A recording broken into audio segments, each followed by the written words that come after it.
መላው ዓለም የምትገኙ ውድ የሀገሬ ልጆች እንዴት ከረማችሁ? እንዴት ሰነበታችሁ? ሳምንታችሁ እንዴት አለፈ? እንደሚታወቀው ቅዳሜን ከምሽቱ 3 ሰዓት የሚተላለፈው በማህበራዊና ኢኮኖሚያዊ ጉዳዮች ላይ የምንወያይበት የላይቭ ፕሮግራማችን በዚህ ሳምንትም እንደተጠበቀ ነው።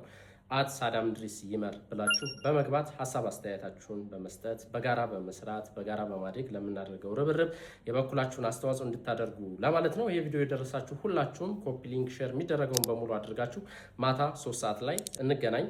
ሳምንታዊ አጀንዳዎቻችን ምን ይመስላሉ የሚለውን ቀድመን የምናሳውቅ ስለሆነ በዛ አጀንዳ ላይ በደንብ እንወያያለን። እንደሚታወቀው በዋናነት በማህበራዊና ኢኮኖሚያዊ ጉዳዮች ላይ በደንብ የምንወያይበት ሳምንታዊ የቲክቶክ ላይቭ ፕሮግራማችን ነው። ወደፊት አቅማችን እያሳደግን በሁሉም ሶሻል ሚዲያ ፕላትፎርሞች ተመሳሳይ የላይቭ ኢቨንት ይኖረናል ብዬ አስባለሁ።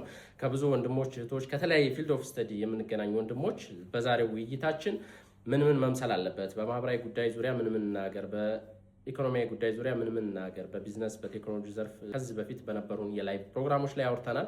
በዚህ ሳምንትም እንደተለመደው ያ ፕሮግራማችን ይቀጥላል። ስለዚህ ሁላችሁም በሰዓቱ እንድትገኙ፣ ምናልባት አጀንዳዎቻችን ላይ የጋራ ልናረጋቸው የምንችለው ሊያግባቡን የሚችልና ልንወያይባቸው የምንችላቸውን ነገሮች እያሰባችሁ እንድትቆዩና ፕሮግራማችን ሲጀመር በሰፊውም እንዳስሳቸው ይሆናል። ምን መምሰል አለበት፣ በኢኮኖሚያዊ ጉዳይ ብናነሳ፣ በማህበራዊ ጉዳይ ብናነሳ በርካታ ነገሮች የሚጠቅሙን ወይም ደግሞ እዚህ ላይቭ ላይ የሚጋበዙና የሚገኙ ከተለያየ ፊልድ ኦፍ ስተዲ ያሉ ከተለያየ ቢዝነስ ከተለያየ ቴክኖሎጂ ያሉ ወንድሞች እህቶች ስላሉ ምን እንወያይ፣ እንዴት እናድርገው የሚለውን አጀንዳ እያሰባችሁበት እንድትቆዩ ላለሁ። በተለመደው ሰዓት እንገናኝ። አመሰግናለሁ።